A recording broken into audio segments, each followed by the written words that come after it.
Good morning, students. So once again welcome in my channel New Dance Classes. तो आज हम आपके लिए लेकर आए हैं नया टॉपिक मानव हृदय। तो बने रहिए हमारे साथ और इसी प्रकार से आपको आगे भी नए नए वीडियोस उपलब्ध करा दिए जाएंगे। तो देखिएगा बेटा, सबसे पहले हम इसकी बाह्य संरचना के बारे में अध्ययन कर लेते हैं। किसकी में?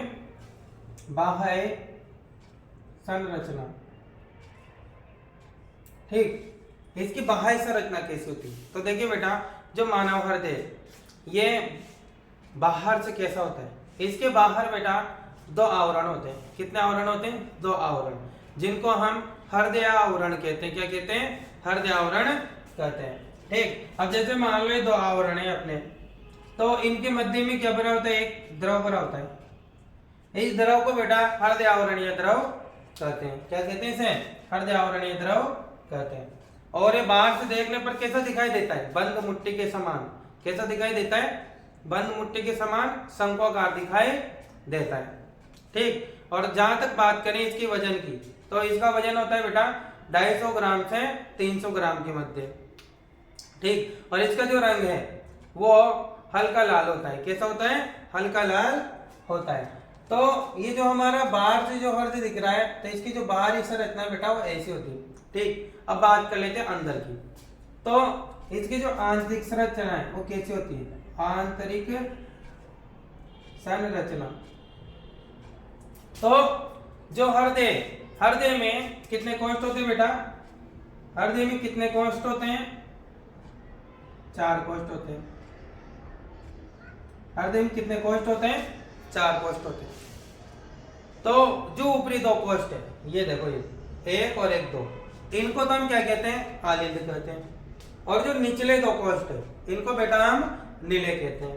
ठीक, तो ये जो इधर वाला है, इसको तो हम दायां आलिंद कहते हैं। क्या कहते हैं? दायां आलिंद। और इधर वाले भाग को हम कहते हैं बायां आलिंद। और जो निचले दोनों कोष्ठ बेटा, इनको हम कहते हैं नीले। क्या कहते हैं? नीले। तो ये वाला जो भाग है इसे कहेंगे दायां निलय। इधर वाले भाग को कहते हैं बायां निलय। ठीक है, क्या कहते हैं? बायां निलय। ये जो दायां आलिंद और दायां निलय, इनके मध्य क्या होता है? त्रिवलन कपाट होते हैं। क्या होते हैं? त्रिवलन कपाट। इसी प्रकार से बायां आलिंद और बायां निलय के मध्य बेटा द्विवलन कपाट होते हैं। कैसे कपाट होते हैं? द्विवलन कपाट होते हैं। ये जो यहाँ पर एक काजू जैसे जो दिख रहे हैं, इन्हें हम कहते हैं अर्धचंद्राकार कपाट। क्या कहते हैं बेटा? अर्धचंद्राकार कपाट कहते हैं। तो ये हमारे यहाँ पर लिख देते हैं, ये हमारे अर्ध चंद्राकार कपाट। अब देखो, ये मध्य वाला भाग है, इसको हम कहते हैं विभाजिका। क्या कहते हैं? विभाजिका। ठीक है बेटा। अब हमारे शरीर में जो रक्त नलिकाएं, उनमें से जो शिरा है, शिरा में अशुद्ध रक्त प्रवाहित होता है बेटा, और जो धमनी है उसमें शुद्ध रक्त प्रवाहित होता है। कैसा रक्त प्रवाहित होता है? शुद्ध रक्त। ठीक है। तो जो शरीर में हमारे अशुद्ध रक्त होता है, वो अशुद्ध रक्त शिरा द्वारा कहाँ लेकर आया जाता है? दाएं आलिंद में लाया जाता है। तो ये हो गया हमारा, यहाँ पर आएगा किससे? शिरा के द्वारा। तो ये ऊपरी महाशिरा हो गई, ऊपरी महाशिरा। और ये कौन सी हो गई? निचली महाशिरा। ठीक है। तो इधर के साथ इधर भी क्या होती है? शिरा होती है। और यहां से जो रक्त जाएगा वो यहां से फेफड़ों में जाएगा अशुद्ध, और अशुद्ध रक्त को फेफड़ों में ले जाती है क्या? फुफ्फुस धमनी। कौन ले जाती है? फुफ्फुस धमनी, जो कि अपवाद है। फुफ्फुस धमनी। देखो बेटा, हमेशा अशुद्ध रक्त को सिरा ले जाती है और शुद्ध रक्त को कौन ले जाती है? धमनी। जबकि यहाँ पर तो अशुद्ध रक्त आया, कौन सा रक्त आया? अशुद्ध। पर फिर भी अशुद्ध रक्त को ले जाने के लिए यहाँ पर धमनी कार्य करती है, ठीक है। तो इसलिए इसको अपवाद कहते हैं। मतलब फेफड़ों और हृदय के मध्य जो भी धमनी होती है उसे हम फुफ्फुस धमनी कहते हैं, उल्टा काम करती है।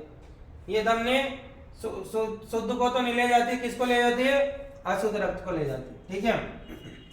अब यहाँ से फेफड़ों में रक्त शुद्ध हो जाता है, तो शुद्ध होकर यहाँ आएगा, कहाँ पर?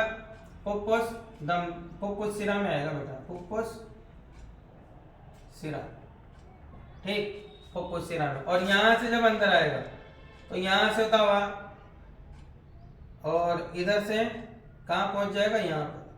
और यहाँ से पूरे शरीर में ले जाएगी कौन? महाधमनी, ठीक है। कौन ले जाएगी? महाधमनी। तो हम बात कर रहे हैं आंतरिक संरचना की। तो देखो इसके आंतरिक संरचना में क्या क्या होते हैं।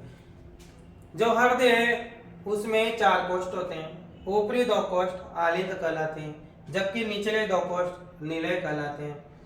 दाएं आलिंद और दाएं निलय के मध्य त्रिवलन कपाट उपस्थित होते हैं। इसी प्रकार बाएं आलिंद और बाएं निलय के मध्य द्विवलन कपाट उपस्थित होते हैं।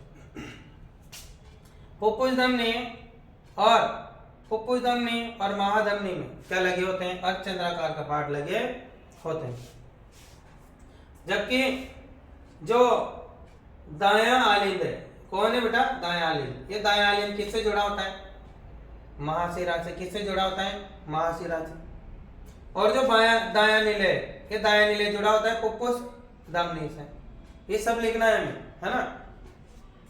और जो बायां आलिंद है, बायां आलिंद देखो साफ साफ दिख रहा हो, किससे जुड़ा होता है? फुफ्फुस सिरा से। जबकि बायां निलय महाधमनी से जुड़ा होता है, ठीक।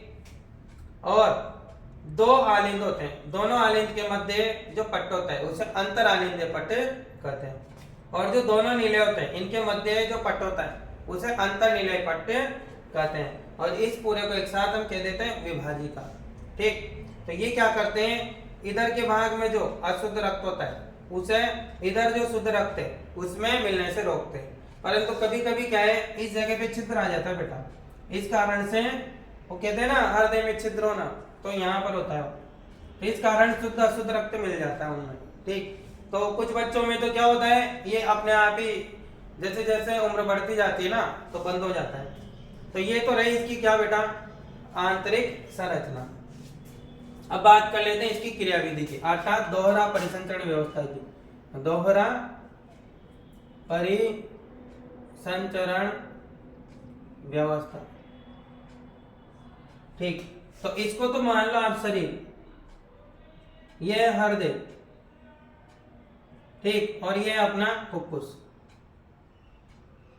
जैसा कि आपको पता है शरीर में अशुद्ध रक्त, तो अशुद्ध रक्त कौन लाएगी? शिरा। तो ये हो गई महाशिरा, ठीक। और यहां से फेफड़ों में जाएगा तो फुफ्फुस धमनी, फुफ्फुस धमनी। और यहाँ फेफड़ों से जो शुद्ध रक्त है वो कहाँ आएगा? हृदय में। तो इसको लाएगी फुफ्फुस सिरा। और यहां से जो शुद्ध रक्त है वो हृदय में लेकर जाएगी महाधमनी। अब देखो क्रियाविधि होती कैसे कि सर्वप्रथम, ध्यान से सुनना बेटा, सर्वप्रथम। अब यहाँ पे पहले 2 चीजें समझ लो। जैसे मैं शब्द बोलूंगा संकुचित, संकुचित मतलब ये सिकुड़ जाना, और एक बोलूंगा शिथिलन, शिथिलन मतलब फैल जाना, ठीक है। तो कभी भी कोई भी चीज ऐसे मान लो ऐसे फैलेगी तो ही उसमें कुछ भर सकता है, और ऐसे सिकुड़ जाएगी तो उसमें से वो जो भरा हुआ है वो बाहर आ जाएगा। तो देखो सबसे पहले क्या होता है बेटा, जो हृदय में ये तो क्या है? दायां आलिंद, और ये दायां निलय, ये बायां आलिंद और ये बायां निलय। अब देखना क्रियाविधि क्या होगी इसकी। जब जो दायां आलिंद है वो शिथिल अवस्था में आता है तो हृदय, तो हमारे शरीर से अशुद्ध रक्त हमारे शरीर से अशुद्ध रक्त महाशिरा से होता हुआ दाएं आलिंद में प्रवेश करता है। कहां प्रवेश करता है बेटा? दाएं आलिंद में प्रवेश करता है। अब इसके आगे क्या होगा कि जब दायां आलिंद संकुचित होता है और दायां निलय शिथिल होता है तो क्या होता है बेटा? त्रिवलन कपाट खुल जाते हैं और दाएं आलिंद से रक्त कहां प्रवेश करता है? दाएं निलय में प्रवेश करता है। जब दायां निलय संकुचित होता है तो फुफ्फुस धमनी से होता हुआ जो अशुद्ध रक्त है वो फेफड़ों में प्रवेश करता है। अब देखो फेफड़े में जो रक्त है उसमें कौन मिल जाती है? ऑक्सीजन, और कौन अलग हो जाती है? CO2। अतः हम कह देते हैं कि फुफ्फुस में अर्थात फेफड़ों में रक्त क्या हो जाता है बेटा? शुद्ध हो जाता है।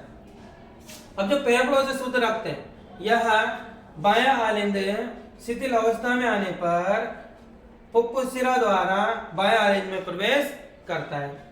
जब बायां आलिंद संकुचित होता है और बायां निलय शिथिल अवस्था में आता है तो बाएं आलिंद से रक्त त्रिवलन कपाट से होता हुआ बाएं निलय में प्रवेश करता है।